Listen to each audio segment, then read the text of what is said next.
Senhoras, senhores, jovens, queridos irmãos no ideal espírita, abençoe-nos Jesus, o amigo incondicional das nossas vidas. Allan Kardec, o ínclito codificador da doutrina espírita, definiu o verdadeiro espírita como sendo aquele que se esforça para ser hoje melhor do que ontem e amanhã melhor do que hoje, lutando sempre contra as suas más inclinações. E numa página memorável que está inserta em o Evangelho segundo o Espiritismo, ele assevera que o homem de bem é bom, é nobre, é indulgente, vive na ação da caridade, não guarda ressentimentos, é abnegado e estabelece as características que tipificam o homem de bem, concluindo por dizer: qualquer pessoa que possua algumas dessas faculdades, e aqui não estão exaradas todas, pode ser considerado um homem de bem. Nós temos aí, nessa proposta kardeciana, o retrato moral de um dos maiores apóstolos dos últimos tempos na humanidade. Ele começou a sua existência como um astro luminífero e encerrou-a como uma estrela que voltasse ao zimbório para iluminar a noite da criatura humana. O século XX fez-se caracterizar por homens e mulheres admiráveis, seja na ciência, na arte, no pensamento filosófico, na tecnologia e principalmente na sementeira do amor. Podemos encontrar, por exemplo, Albert Schweitzer, que apesar de ter nascido em 1875 em Kaysersberg, na Alsácia-Lorena, realizou seu ministério de amor na África por 3/4 do século XX. Esse homem que comoveu o mundo, Prêmio Nobel da Paz, costumava dizer: é necessário ter respeito pela vida, mas também o século XX ofereceu-nos a figura dúlcida de Madre Teresa de Calcutá, aquela mulher frágil, nascida no ano de 1910 na Albânia, deveria comover o mundo pela sua ternura, pela sua capacidade de amar. E quando lhe perguntaram qual a única forma de ser feliz, ela redarguiu: amar até doer. O século XX deu-nos o Abbé Pierre, o sacerdote francês que criou as comunidades de Emaús, um homem frágil, tuberculoso, que foi a um circo para poder atender a questões que lhe proporcionasse uma importância vultosa para amparar as meretrizes da Rive Gauche em Paris e atender também os clochards, os mendigos, especialmente os alcoólicos. Esse mesmo século deu-nos a figura veneranda de Mohandas Karamchand. Quando lhe perguntaram se os seus jejuns eram políticos, ele disse: não, de maneira nenhuma, eles são religiosos, eu assim os faço por amor. E cunhou a seguinte frase: se o único homem alcançar a mais elevada qualidade de amor, isto será suficiente para neutralizar o ódio de milhões. E ele alcançou esse amor de qualidade tão infinita que libertou 800 milhões de colonos do Império Britânico, concedendo-lhes a dignidade da vida. assassinado covardemente, deixou para a história a mensagem da não violência. Mas o século XX também nos deu o sacerdote católico Georges Dominique Pirre, o homem que se preocupou com as aldeias europeias. Depois da Segunda Guerra Mundial, aqueles que haviam perdido tudo necessitavam de reencontrar-se.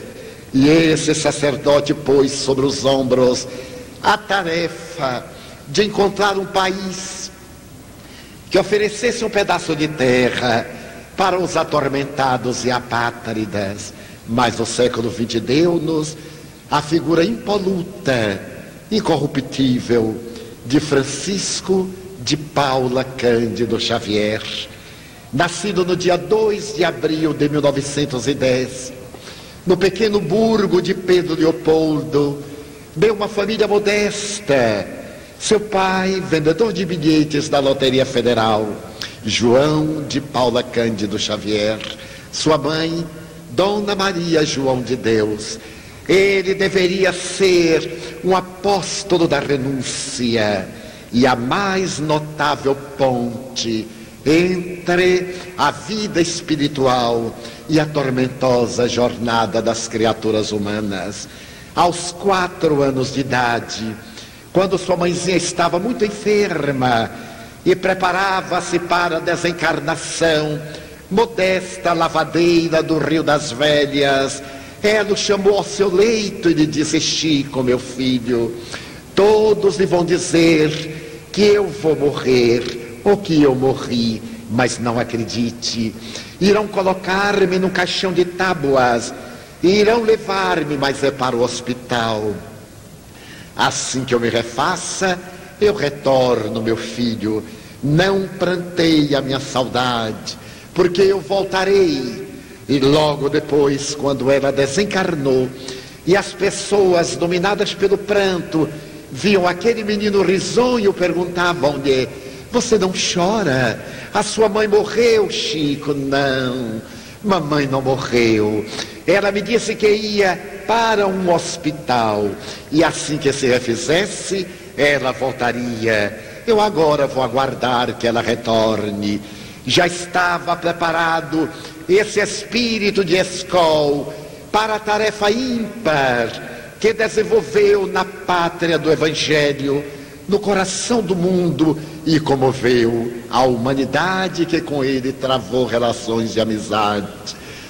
Quando mais tarde, em um dia de tormenta que desabou sobre a pequenina Pedro Leopoldo, a 45 quilômetros de Belo Horizonte, o menino aturdido corria de um lado para o outro, ouvindo o espocar dos trovões e o zigue-zaguear do relâmpago. Ele procurou refúgio embaixo da mesa de refeição, puxou a toalha modesta para não ver aquele espetáculo da natureza irada.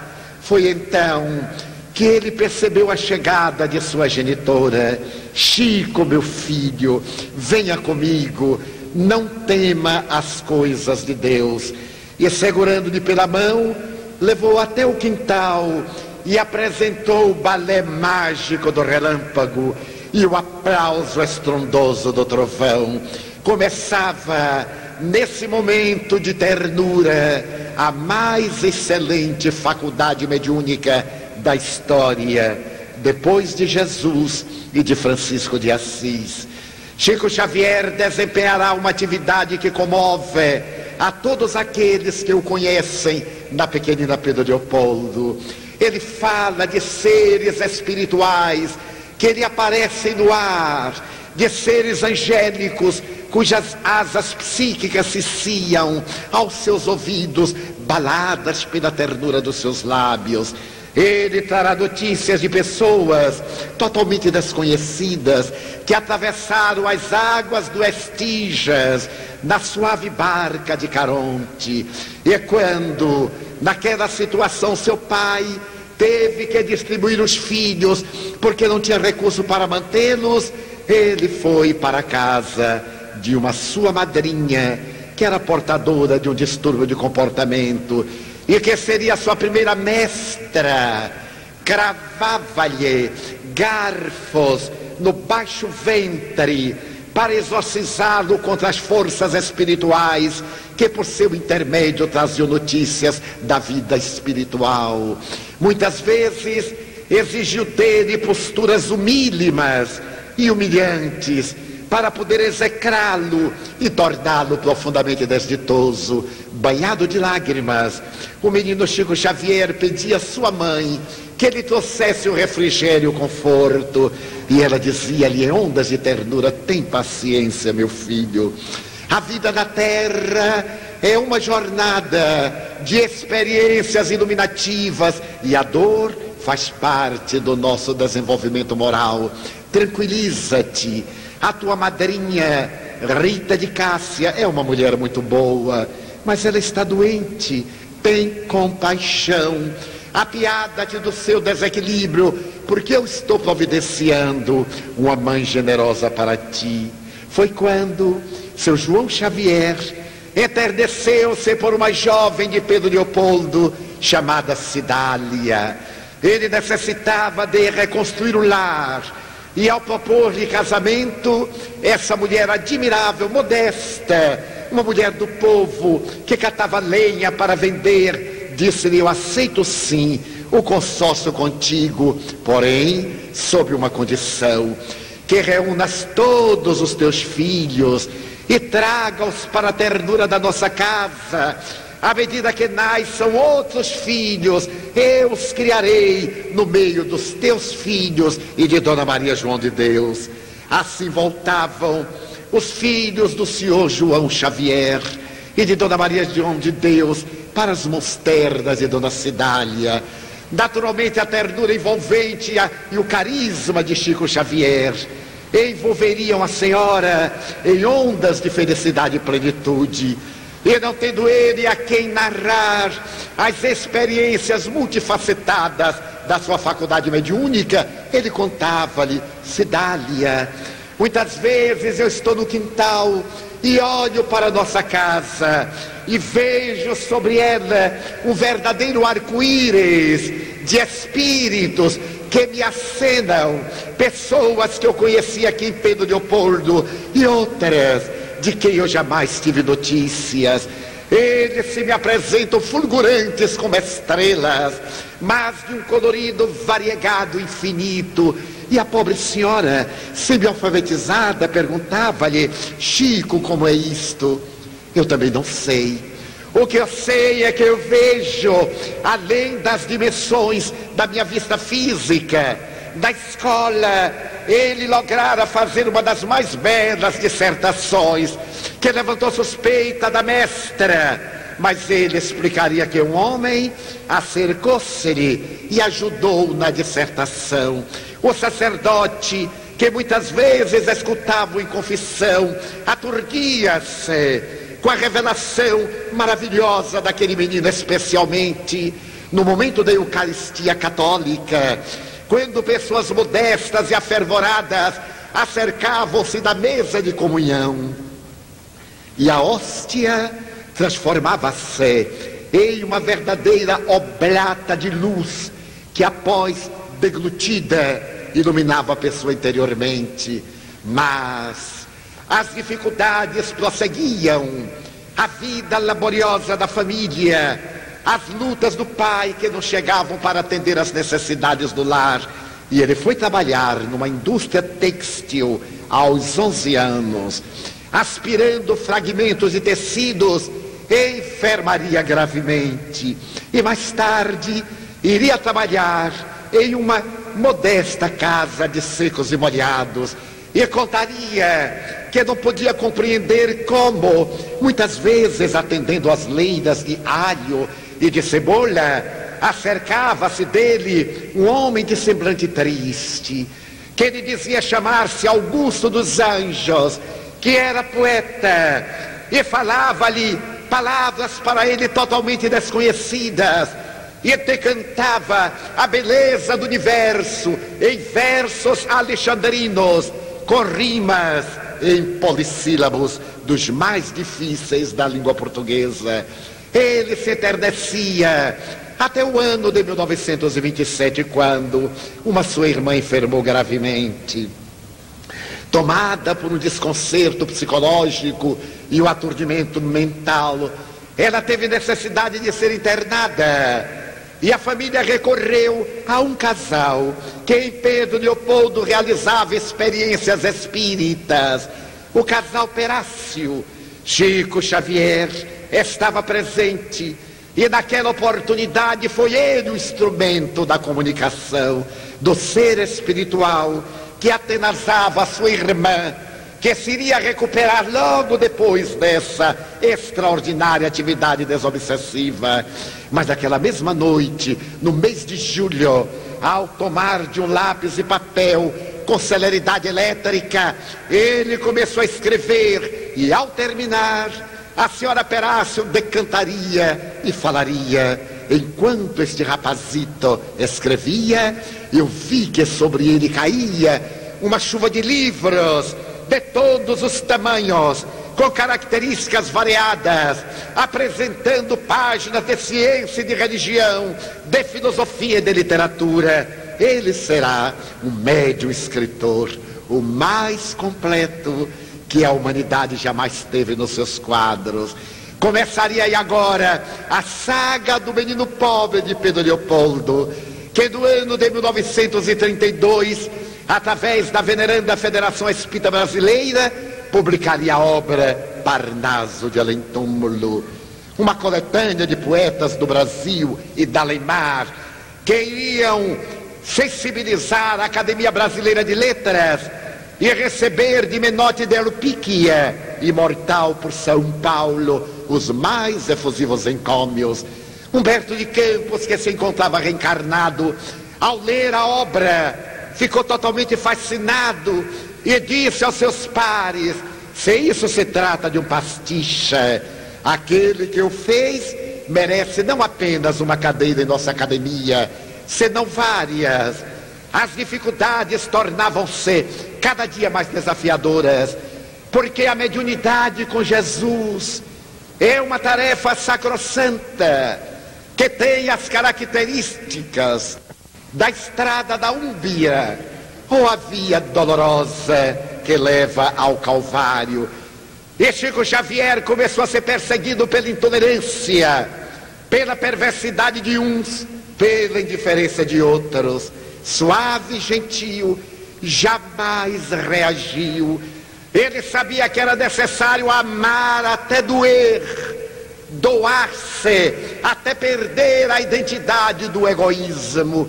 E foi assim que ele realizou o seu périplo, trazendo para a humanidade as luzes abençoadas das psicografias, que foram atender a mais de 10.000 pessoas individualmente, cuja obra atingiu a expressiva soma de 25 milhões de exemplares. O mais prolífero escritor mediúnico do mundo e o maior vendedor de obras no continente sul-americano. Jamais, no entanto, reclamou sequer uma das moedas para suas necessidades, que eram mínimas, já que ele podia viver com o esforço do próprio suor e com a dedicação das suas renúncias. Conheci-o através de uma correspondência. Era o ano de 1947. Eu era muito jovem e ele também estava com 37 anos. Quando, me encontrando na cidade de Aracaju, um amigo que me hospedava perguntou-me en passant: você é médium, Divaldo, mas você é espírita? Eu disse: eu não sei, eu ainda não li nada. Os espíritos mandaram-me ler o livro dos espíritos, mas eu ainda não o encontrei. E o amigo me disse: pois, eu lhe o emprestarei. Gostaria de convidá-lo para que na noite de hoje fôssemos à União Espírita Sergipana, hoje Federação, para você contar-nos como é a mediunidade. Gostaríamos de saber, você vê? Sim. Ouve? Algumas vezes. Ainda não escrevia. Como é esse fenômeno? Você poderia explicar-nos? Na minha santa ignorância, eu disse que sim, ia tentar. E quando estávamos conversando, eu vi sobre a mesa da sala uma revista que me chamou a atenção, Reformador. Abria e ali estava uma página intitulada A Lenda da Guerra, firmada pelo irmão X. Eu lia e fascinei-me com aquela lenda da guerra. Era uma página psicografada pelo médium Francisco Cândido Xavier. Procurei memorizá-la. Talvez à noite, se necessário, eu me reportaria a essa página arrebatadora. No momento atrasado, cheguei à União Espírita Sergipana e temi, tremendo, diante do público imenso. Éramos ao todo 22 pessoas, comigo incluído, e eu disse: meu Deus, que loucura! O que é que eu irei dizer a essas pessoas? Mas não havia como retroceder. No momento em que me passaram a palavra, eu comecei a minha peroração, conforme a tradição ancestral. Excelentíssimas senhoras, excelentíssimos senhores, eu vou contar a lenda da guerra do espírito irmão X, através da mediunidade de Francisco Cândido Xavier. E quando eu ia começar, esqueci-me completamente. Foi um momento de amargura. Recordei-me da minha professora primária, que me dissera: quando você memorizar e esquecer, recomece da primeira palavra, porque a memória é automática.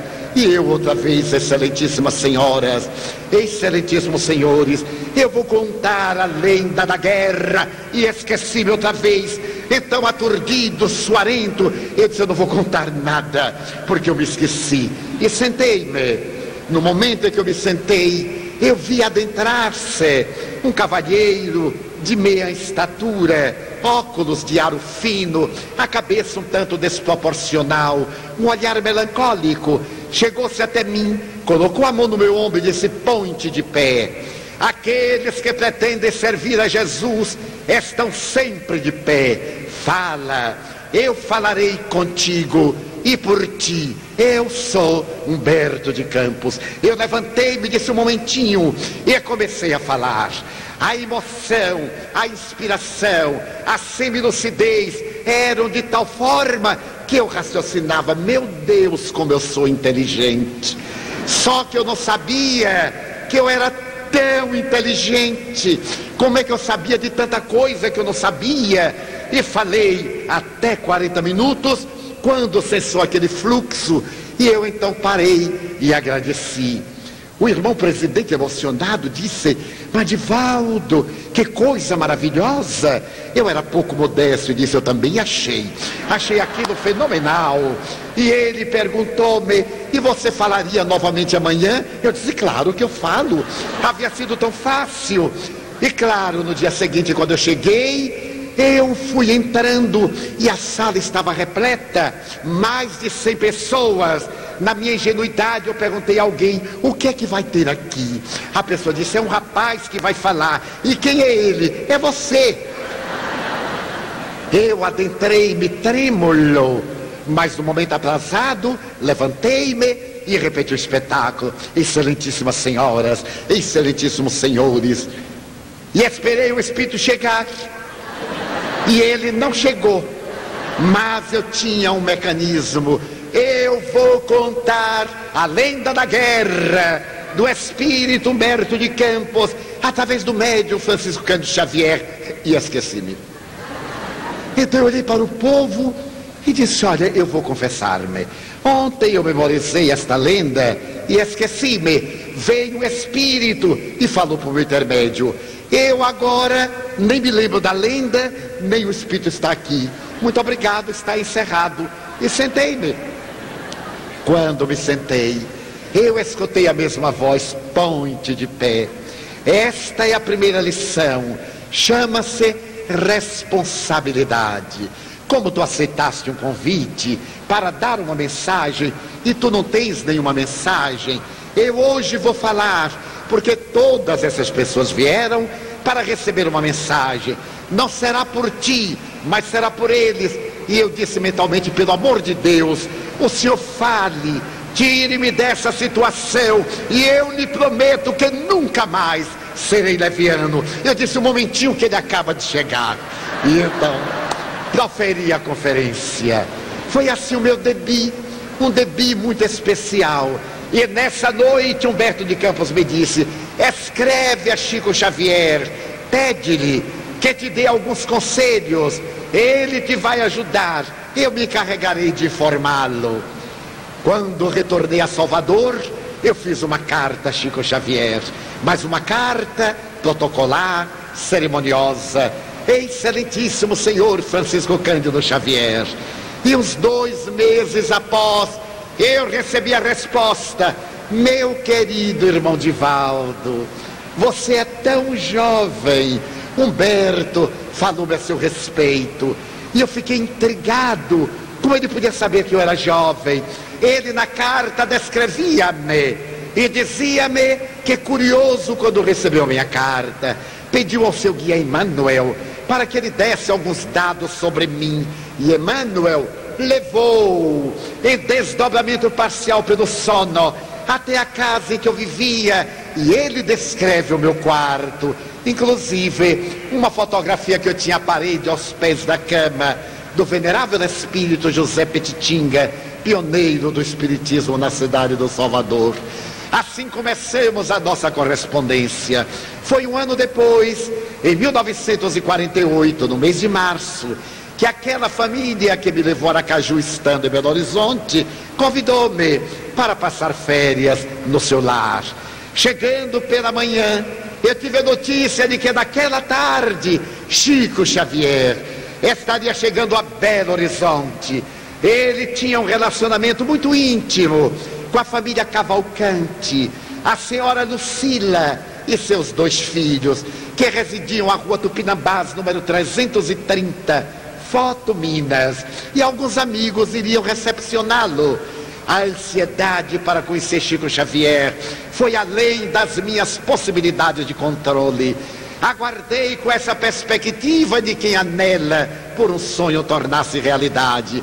E às 17 horas, com umas 15 ou 18 pessoas, estávamos à porta do Foto Minas para um táxi, e ele salta. Naquela época, mais jovem, mais robusto, ele estava com uma boina de tonalidade azul de feltro e foi apertando cada mão, e eu na expectativa até que ele chegasse junto a mim. E quando ele me pegou a mão, ele disse: olá, Divaldo. Eu quase desmaiei e lhe perguntei: como é que você sabe que eu sou eu? Imagina que pergunta profunda. E ele me disse: eu me recordo do seu rosto. Pegue aqui na asa, meu filho, e não deixe ninguém tomar seu lugar, porque nós temos muito o que conversar.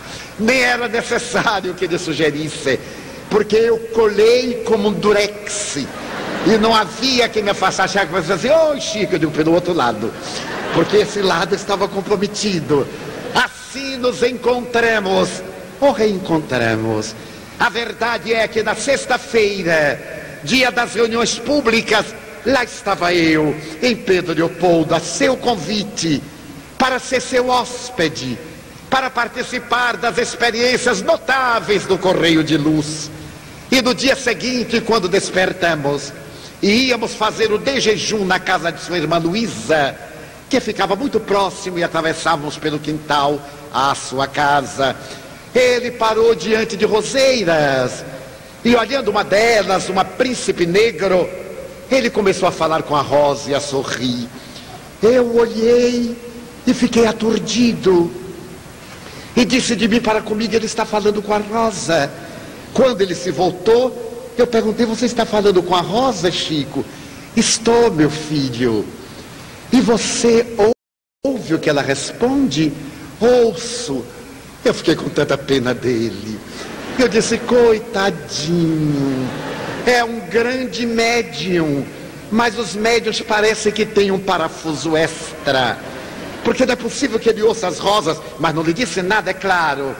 Realizemos uma jornada de fraternidade, e no ano de 1974, portanto 26 anos depois, eu estava no Grupo Espírita da Prece, em Uberaba, e ele psicografava. Eu referi-me às experiências do Dr. Clive Baxter, um pesquisador que estava identificando o sistema nervoso embrionário das plantas, que houvera publicado um livro dizendo que as plantas têm uma sensibilidade capaz de captar o psiquismo das pessoas. Nos lares felizes, elas são exuberantes. Nos lares mesquinhos, elas deperecem. E eu falei com entusiasmo sobre essa conquista, demonstrando a passagem do princípio anímico pelos diferentes reinos da natureza, conforme Kardec e Leon Denis. Quando terminei a reunião, e já pela madrugada na sua casa, ele ofereceu-me um café e me perguntou sorrindo: meu filho, como era o nome daquele cientista que se preocupa muito em identificar o sistema nervoso das plantas? E eu, com muita astutícia, lhe respondi: Dr. Clive Baxter. É um grande cientista, Chico. E ele voltou a perguntar: então as plantas captam o nosso pensamento? E eu falei: doutoral, claro, captam. Ele disse: vê, Divaldo, lembra-se da Rosa, príncipe negro, quando ele disse que falava com ela e ela me respondia. Eu digo: Chico, então você não apenas ouviu a Rosa, mas também captou meu pensamento e guardou 26 anos na sua ternura. Esse é o paranormal, capaz ele mesmo, espírito, de trasladar-se de um para o outro lugar, de captar o pensamento, de penetrar na intimidade das pessoas. Mas na sua vida monumental, ele me contou que certo dia, quando visitava os necessitados, porque o nome Chico Xavier é também sinônimo de caridade, ele atendia pessoas muito necessitadas na periferia de Pedro Leopoldo, no lugar em que uma ponte na estrada desabara. Naquela oportunidade eram quase 200 necessitados. Um sábado, ele desde a manhã não tinha nada para levar, já que o seu grupo era de pessoas socialmente muito pobres na parte econômica. E a sua irmã Luísa, que sempre supria, estava também com muitas dificuldades econômicas. E os dois se reuniram e lamentaram: pela primeira vez, nós não teremos o que dar aos nossos irmãos aflitos. Apareceu-lhe o venerável espírito Dr. Adolfo Bezerra de Menezes, que lhe disse: Chico, coloque algumas bilhas d'água, que eu irei magnetizá-las. Você então irá distribuir água fluidificada, que irá nutrir os nossos irmãos. De imediato ele e Dona Luísa colocaram algumas garrafas, algumas bilhas, e o Dr. Bezerra fluidificou-as, tornando-as perfumadas. Naquela noite, depois da atividade habitual no Centro Espírita Luiz Gonzaga, ele e a equipe levaram as bilhas d'água para longe, e a multidão esfaimada, as crianças feridas, desnutridas, chorando, o vozerio. Ele disse: meus irmãos, pela primeira vez eu não tenho o que vos dar. E começou a chorar. Narrou a sua dificuldade, mas narrou também a experiência do Dr. Bezerra. Eu trago aqui uma água abençoada pelo amor de Deus para repartir. E naturalmente as pessoas começaram a recriminar. Acostumadas a receber, não sabiam dar. Começaram a tornar-se agressivas e puseram-se a dizer que ele recebia o dinheiro dos outros, que deveria ser investido na caridade, e certamente estava usando. Quando uma mendiga muito famosa subiu numa parte da ponte e gritou: calma, Chico Xavier, Dona Luísa e seus amigos, venha aqui sempre nos socorrer. Hoje é o dia em que nós vamos dar ao Chico. Eu, na minha mendicância, consegui alguns pães. Vou dividir com você, Chico. Quando 2 faróis vararam a noite e parou um caminhão, alguém colocou a cabeça pela janela aberta e perguntou: quem é Chico Xavier? Ele disse: ai meu Deus, era só o que faltava. Eram mais de 24 horas, amanhecia. Ele acercou-se do chofer e o chofer lhe disse: Chico, eu venho aqui de São Paulo. Você recorda-se do doutor fulano de tal? Claro, eu me recordo. Ele esteve aqui há um mês, quando o seu filhinho lhe mandou uma mensagem consoladora. E ele me disse que um dia me ajudaria a atender aos pobres. O chofer disse: exatamente. Ele mandou esse caminhão de alimentos, mas o caminhão deu um defeito na estrada. Eu cheguei muito tarde. Quando passei lá no endereço do Centro Espírita Luiz Gonzaga, estava tudo fechado. Então o senhor, de roupa clara, em tom pérola, a barba muito branca, me perguntou: está buscando Chico Xavier? Sim, senhor. Ele não está aqui. Siga em frente, dobre à direita e vá até além da periferia da cidade, uma ponte caída. Ele está lá, atendendo aos pobres. Diga-lhe que foi Bezerra de Menezes. Então eu vim, aqui eu estou. Chico disse para o povo: gente, chegou alimento. E o povo correu ao caminhão. E ele disse: por favor, não levem as rodas do caminhão, porque começaram a levar tudo. Essa é a vida apostolar de Francisco Cândido Xavier. Certa noite, depois das memoráveis sessões, Pedro Leopoldo era então uma cidade muito fria, no mês de julho. Eu lá me encontrava, e às 3 da manhã, quando nos dirigíamos à residência do seu irmão André, para um lanche antes de nos deitarmos, subitamente eu senti um perfume de rosas que me inebriou, para logo após, passos adiante, sentir um perfume de violetas que bailava no ar. E agora, tomado de espanto, senti perfume de cravos e disse: Chico, mas que maravilha! E disse: Pedro Leopoldo é a cidade das flores. Não era legítima informação, mas no momento em que eu disse Chico, eu dei-me conta que saía dele. Eu aspirei, ele emanava os variados perfumes através da sua mediunidade olorífera. E tão entusiasmado, eu digo: Chico, está saindo de você. Ele fechou o paletó, estava sempre de paletó, deu-me um abraço e disse: meu filho, você acha que uma coisa tão maravilhosa vai sair de uma pessoa como eu? Se alguma coisa saísse de mim, ia cheirar a Betefon. Tirou aquele inebriamento. Mas esse era um homem simples e bom. Nunca me esquecerei do dia que uma senhora, muito entusiasmada, começou a constrangê-lo, referindo-se à sua mediunidade. E ele disse: minha senhora, eu não sou nada, a começar do nome. Eu me chamo Francisco.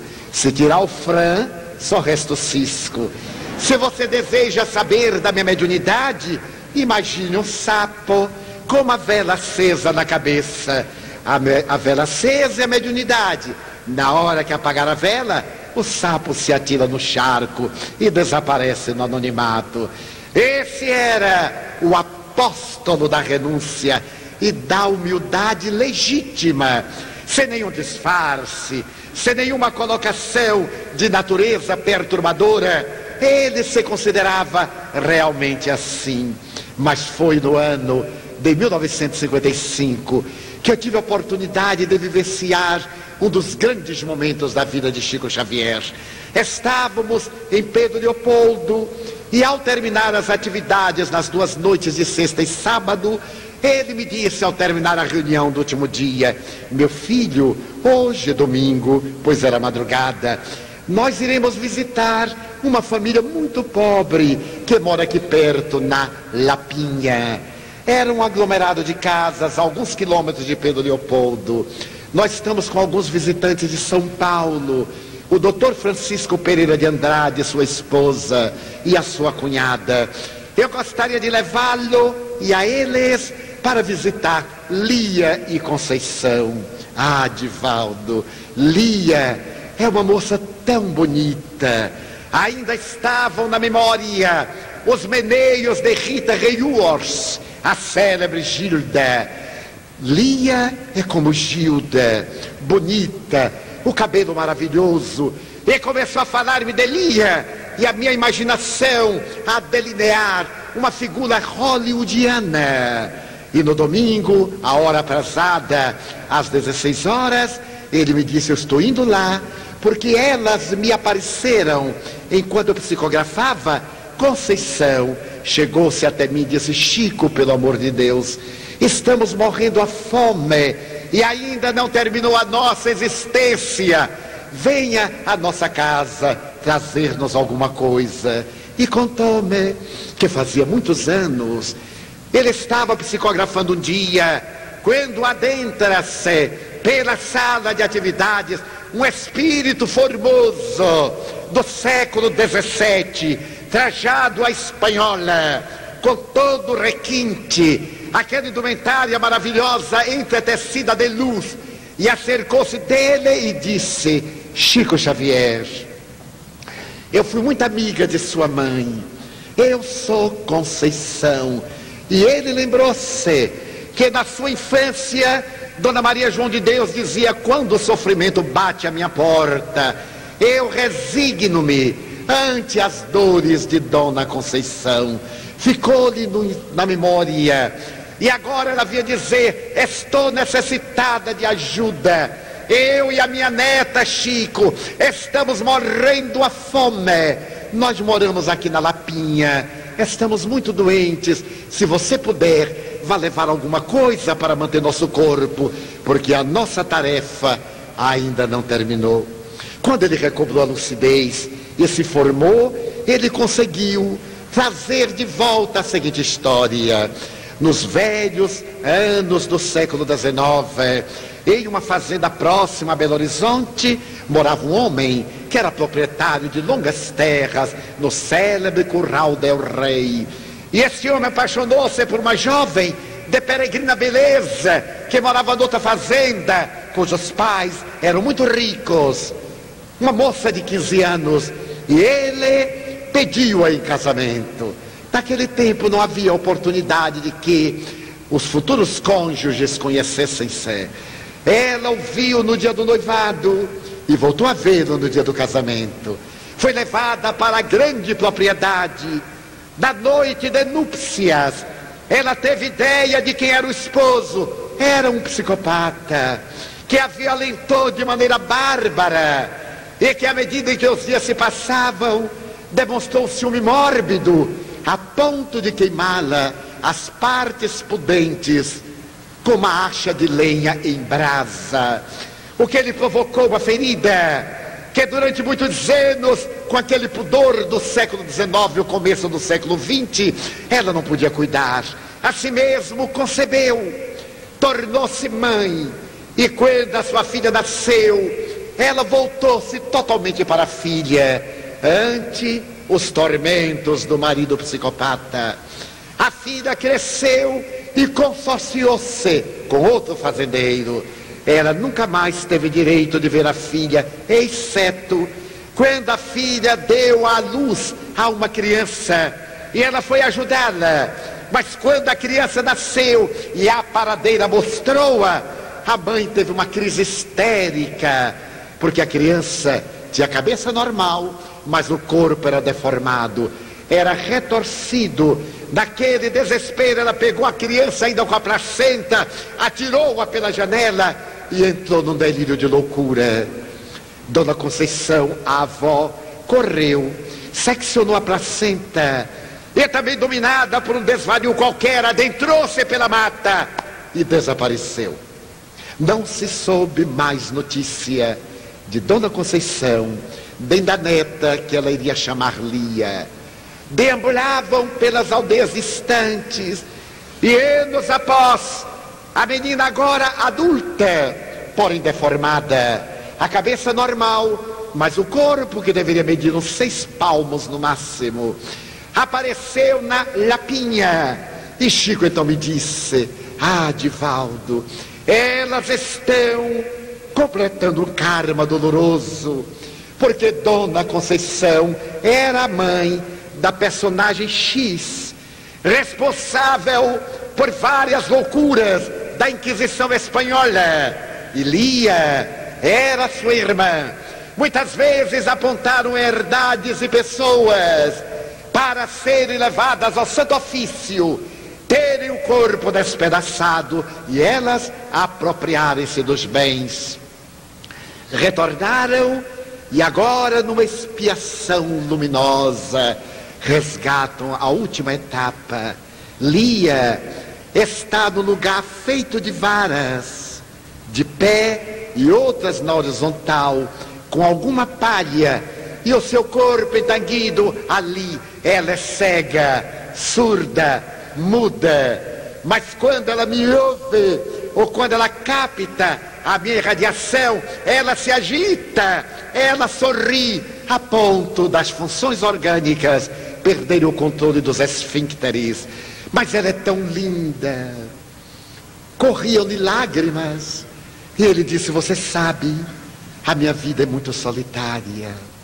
No último Natal, por exemplo, depois de atender aos irmãos de sofrimento, eu senti uma solidão tão grande. Escutava no rádio do vizinho a festa de Natal, as alegrias que espocavam nos fogos de artifício, e eu a sós. Então eu me lembrei de Lia e Conceição.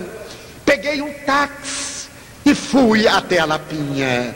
E quando saltei do táxi para subir o aclive do pequeno outeiro, eu vi uma luminosidade feérica sobre a casa de Lia e Conceição.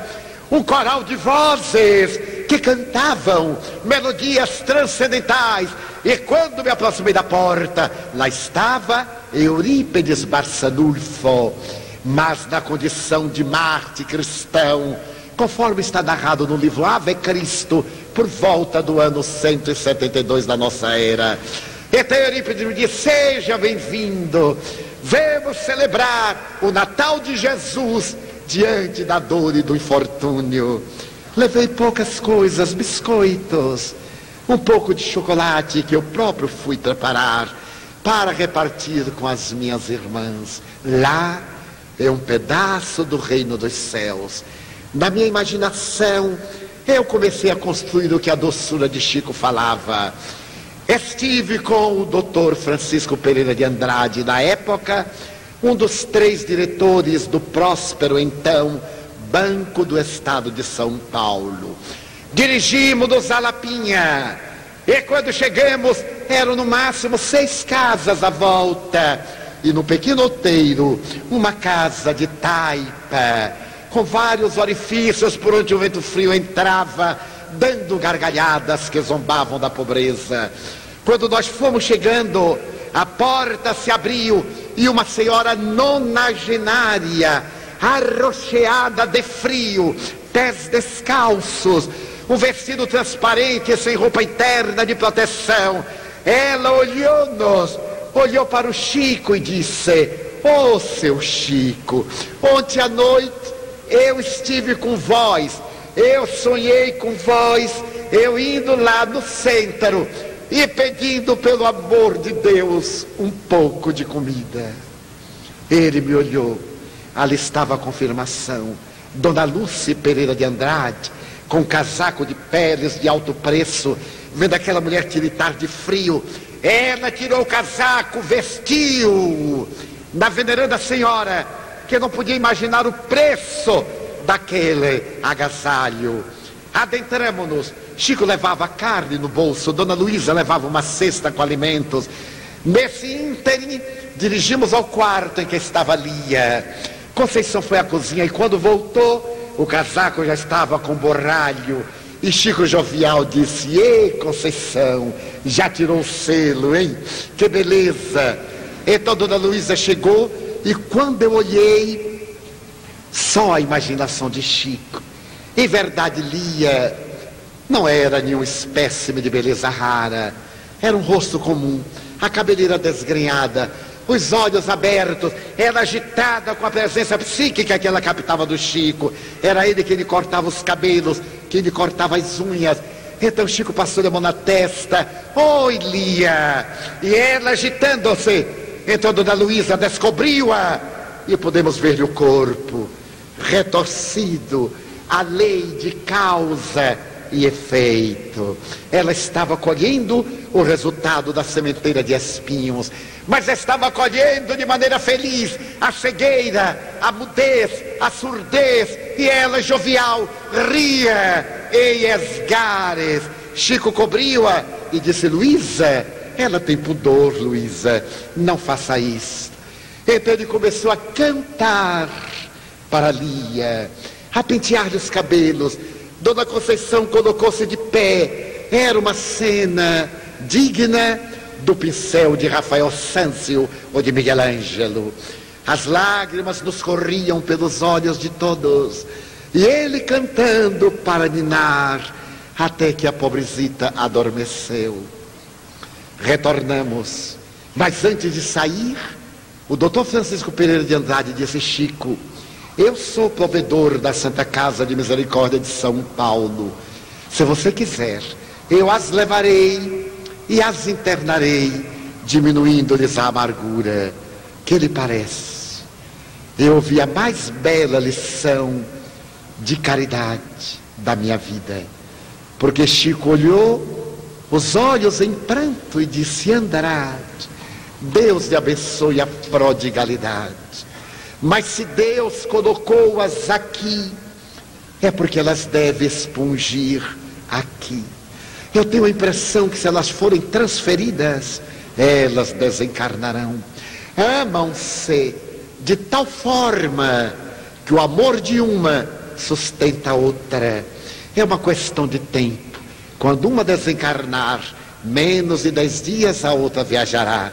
São nutridas reciprocamente pelo magnetismo do amor. Se você deseja fazer algo e tem recursos, contrate uma pessoa para que venha aqui e ajude-as na limpeza. Mande uma pequena cota para comprar o indispensável, a fim de que não morra de inanição pela fome, porque eu tenho outros clientes e não posso atender a todos. O doutor Andrade fechou os olhos. Saímos. Nunca nos esqueceríamos dessa cena. Quando eu voltei a Pedro Leopoldo, em março do ano seguinte, eu perguntei: Chico, nós iremos visitar Lia e Conceição? Não, meu filho, elas sim virão visitar-nos. No Natal, eu estava psicografando, era dia de reunião, quando o doutor Bezerra me disse: Chico, assim que terminar as psicografias, vá imediatamente, porque Lia está desencarnando. Nós já vimos buscá-la e ela deverá chegar à pátria dentro de alguns minutos. Ele saiu, pediu desculpas, um amigo levou até o lugar, na pequenina cidade, numa pequenina aldeia, e de longe ele escutava o coral: Ave Cristo, aqueles que vão viver a vida eterna homenageiam-te e saúdam-te. E chegou no momento em que seres angélicos resgatavam do corpo entanguido, degenerado, o espírito feliz de Lia, que se recuperara dos delitos transatos e agora podia fruir das delícias do reino dos céus. Ele me disse: ficou um rastro de luz na direção do Zimbório. No dia seguinte sepultamos-la e, por sugestão do doutor Bezerra, trouxemos Conceição para Pedro Leopoldo. Alugamos um quarto aqui em uma dessas vielas para podermos estar mais perto por causa do meu trabalho. Dessa maneira Luísa pode dar-lhe assistência. Porém, 8 dias depois, eu estava na psicografia quando o doutor Bezerra me disse: Chico, vamos hoje trazer para a pátria da imortalidade nossa querida Conceição. Assim que lhe seja possível, dirija-se ao seu quarto modesto. Ele se foi e me disse: era como se os céus estrelados houvessem descido. Aquela casa modesta estava adornada de diamantes estelares. Crianças cantavam quando Lia na sua indumentária de dama da nobreza espanhola do século XVII, adentrou-se, dobrou-se sobre a cama em que Conceição, nonagenária, tremia e desatou-lhe os últimos laços, carregando-a enternecidamente, depois de darem um adeus ao seu benfeitor, e adentraram-se na imortalidade. Mais tarde, ao ser publicado o livro Falando à Terra, no qual estão mensagens de grandes vultos do nosso país, lá está também uma mensagem de Conceição, entre Rui Barbosa, Medeiros de Albuquerque, Cícero Pereira. Lá está a mulher rediviva, que depois de resgatar com sorrisos as suas penas, adentrava-se na corte dos justos. Esse é o homem Chico Xavier Caridade. Mais tarde, em Uberaba, quantas vezes, e que todos estávamos cansados, menos ele. Recordo-me da mesa e as pessoas dormindo enquanto ele psicografava. Começava às 19h30, 20 horas, e não poucas vezes chegava até às 5 horas da manhã. Acordava bem disposto, lia as mensagens, as pessoas tresnoitadas, parecendo mortas, e ele jovial, a pele delicada e luminosa. Nunca me esquecerei de um dia, na sua gentileza, ele muitas vezes levavam-nos ao hotel ou à residência em que eu ficava hospedado, mas havia na Praça Rui Barbosa, na esquina, um café chamado 1001. E ele sempre que passava ali com seus convidados, vamos tomar um cafezinho. Eram 4h30, 5 da manhã. E certo dia em que eu estava, um daqueles rapazes que serviu café, com muito sono, olhou para Chico e disse: "Ô Chico, que hora é essa?" Chico disse: "Meu filho, eu não uso relógio, quem tem?" E aí disseram 5h30 da manhã. O homem pôs a mão nos quadris e disse: "Ô Chico, eu gosto muito de vós, mas eu não quero a vossa religião de jeito nenhum." Chico disse: "Por que não? É uma religião que não dorme. Vós está sempre aqui de madrugada, vós não dorme nunca. Eu gosto de outras religião que é só de noite, 9 horas de dorme até outro dia."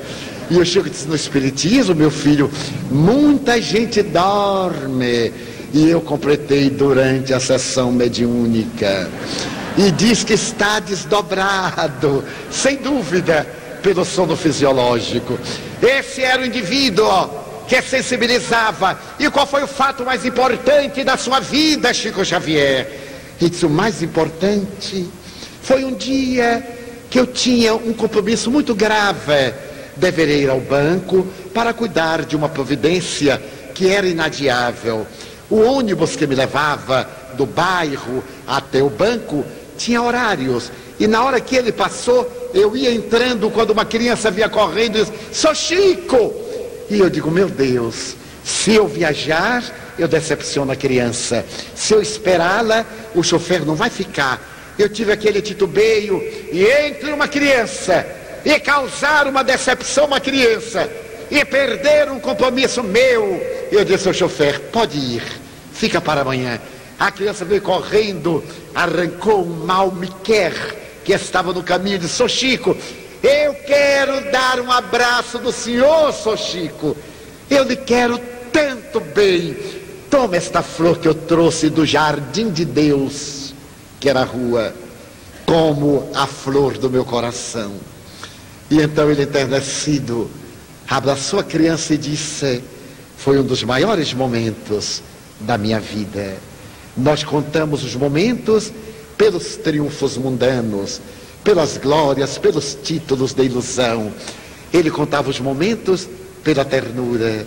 Numa outra feita, estávamos na sua casa e havíamos tomado um pequeno café. E ele tinha um cão chamado Brinquinho, mas era um terrorzinho. Brinquinho era uma tragédia. Eu acho que ele era a reencarnação de um dinossauro, porque era uma coisa especial. Ele tinha a sábia peculiaridade de morder o sapato da gente. Então, quando eu chegava, Chico percebia, dizia assim: "Brinquinho respeite o sapato do nosso Divaldo. E eu, para ser gentil, disse assim: qual nada, Chico, pode vir. E dizer: olha, Brinquinho, hein? Veja lá. E o Chico, para poder acalmar Brinquinho, que era muito agitado, e os seus gatos, ele disse: meu filho, hoje nós vamos fazer um estudo evangélico com os assistentes diferentes. Senhor Brinquinho, fique aí. E toda a gataria em volta abriu o evangelho, leu o evangelho, deu conselhos a Brinquinho, deu conselhos aos gatos. Louvado seja nosso Jesus Cristo. Eles são os nossos irmãos e vão um dia alcançar psiquicamente a humanidade. Então esse é o apóstolo. Eu quero morrer no dia em que os brasileiros estejam felizes. Eu desejo viajar quando todos estejam muito felizes, para que a minha partida não deixe saudades. E gostaria que guardasse o meu corpo, para que aqueles amigos que vêm de longe pudessem dar-me o último adeus. No dia 30 de junho, ao cair da tarde, mais ou menos às 19h30, um pouco antes, ele descerrou os olhos. A bomba cardíaca, com 92 anos de funcionamento, começou a falhar. O seu cardiologista, o Dr. Eurípides Tahan, estava do lado. Alguns amigos, todos pessoas muito modestas e nobres. E o Chico perguntou: o Brasil ganhou? Sim, Chico, é pentacampeão. Pai nosso que estais nos céus. E não morreu. Desligou-se como a borboleta luminosa, deixando o casulo para planar no ar. Deixou um rastro de estrelas.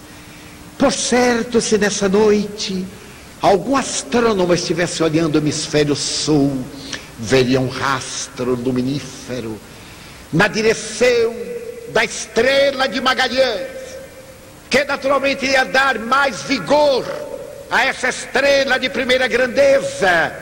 Era Chico Xavier, retornando à pátria, encerrando o seu périplo de luz e deixando-nos a mensagem de esperança. Poderíamos dizer-lhe, conforme aconteceu no cemitério do Père Lachaise, no dia 2 de abril de 1870, quando se inumavam os despojos de Allan Kardec, transferidos do cemitério de Montmartre, e alguém disse: mestre, nós sabemos que tu vives, e nós te pedimos, intercede por nós. Vós, ele mudou o tratamento, que tendes a possibilidade de falar com o Senhor da vida, intercedei por nós que ficamos na retaguarda. Seria o caso de dizermos: suave Chico, pede a Deus por nós. Tu que soubeste trazer Jesus e nunca te permitisse subornar pela vaidade do mundo. Tu que foste fiel no desempenho da mediunidade e que alcançaste o mediunato. Tu que pontificaste nas horas mais graves do sofrimento, que soubeste constituir-te modelo, intercede junto a Jesus pela pátria do Cruzeiro, nessa hora grave de violência que te comovia, de desespero que te inspirava compaixão, diante dos desafios que nos aguardam. Nós, aqueles da retaguarda, intercede ao Senhor por nós, os que ainda rastejamos no corpo carnal, embora o espírito sonhe com as estrelas. Seu nosso intermediário, como Jesus nos é em relação a Deus. O século XX celebrizou-se pelas conquistas da ciência, da tecnologia, da arte, do pensamento filosófico, mas também engrandeceu-se pelas estrelas que desceram à terra, conforme assevera Kardec na introdução do Livro dos Espíritos, do Evangelho segundo o Espiritismo, para iluminar a grande noite. E entre esses fulgura o astro de primeira grandeza, Francisco de Paula Cândido Xavier, a quem Vanucci chamava o homem-amor. Vivemos um momento muito grave de decisão. Todos nós, ou quase, estamos aturdidos, ansiosos, erguendo a alma na direção dos céus para suplicar misericórdia. As dificuldades são desafiadoras, não desanimemos. Na rude batalha, o Senhor vela. Na tempestade cruel, o Senhor conduz a barca. Não cultivemos o pessimismo, nem a revolta, tampouco o desespero. Lembrando-nos de Chico Xavier, digamos: meu Deus, eu gostaria tanto de dizer-te que eu amo a vida, que para mim é bela e é consentida. Muito obrigado, Senhor, por tudo que me deste, por tudo que me dás. Obrigado pelo ar, pelo pão, pela paz. Muito obrigado pela beleza que os meus olhos veem no altar da natureza.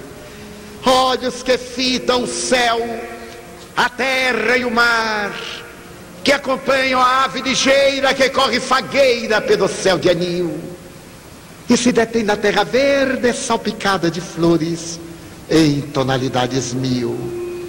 Muito obrigado, Senhor, porque eu posso ver meu amor, mas diante da minha visão eu detecto os cegos que tropeçam na multidão, que choram na escuridão, que vivem na solidão. Por eles eu oro e a ti eu imploro comiseração, porque eu sei que depois desta vida, na outra lida, eles também enxergarão. Muito obrigado pelos ouvidos meus, que me foram dados por Deus, ouvidos que ouvem o tamborilar da chuva no telheiro, a melodia do vento nos ramos do almeiro, as lágrimas que vertem os olhos do mundo inteiro. Ouvidos que ouvem a música do povo que desce do morro na praça cantar, a melodia dos imortais que a gente ouve uma vez e não esquece nunca mais, a voz melodiosa, canora melancólica do boiadeiro e a dor que geme e que chora no coração do mundo inteiro. Pela minha faculdade de ouvir, pelos surdos eu te quero pedir. Eu sei que depois desta dor, no teu reino de amor, eles voltarão a ouvir. Obrigado pela minha voz, mas também pela sua voz, pela voz que ama, que canta, que alfabetiza, que ilumina, que trauteia uma canção, pela voz que o teu nome profere com dúlcida emoção. Diante da minha melodia, eu quero rogar pelos que sofrem de afasia.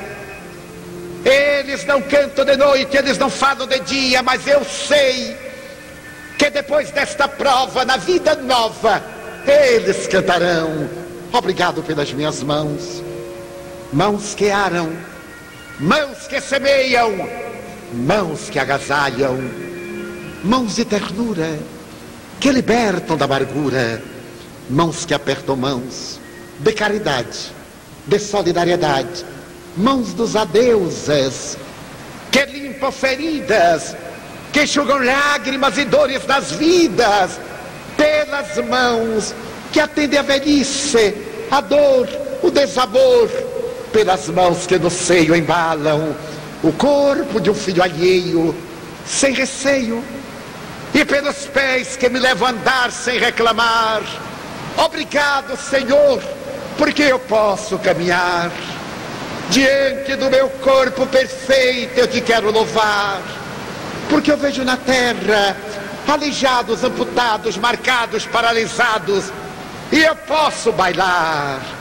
Eu oro por eles, porque eu sei que depois desta expiação, na outra reencarnação, eles também caminharão. Muito obrigado por fim, pelo meu lar. É tão maravilhoso ter um lar.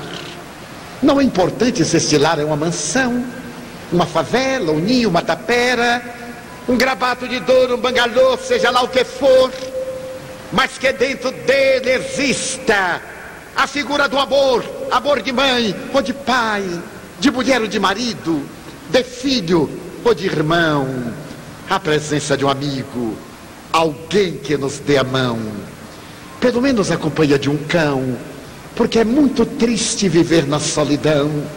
Mas se eu a ninguém tiver para me amar, nem um teto para me agasalhar, nem uma cama para repousar, nem aí reclamarei. Pelo contrário, eu te direi: obrigado, Senhor, porque eu nasci. Muito obrigado, porque creio em ti, pelo teu amor. Obrigado, Senhor, pela sua atenção. Muito obrigado, senhores.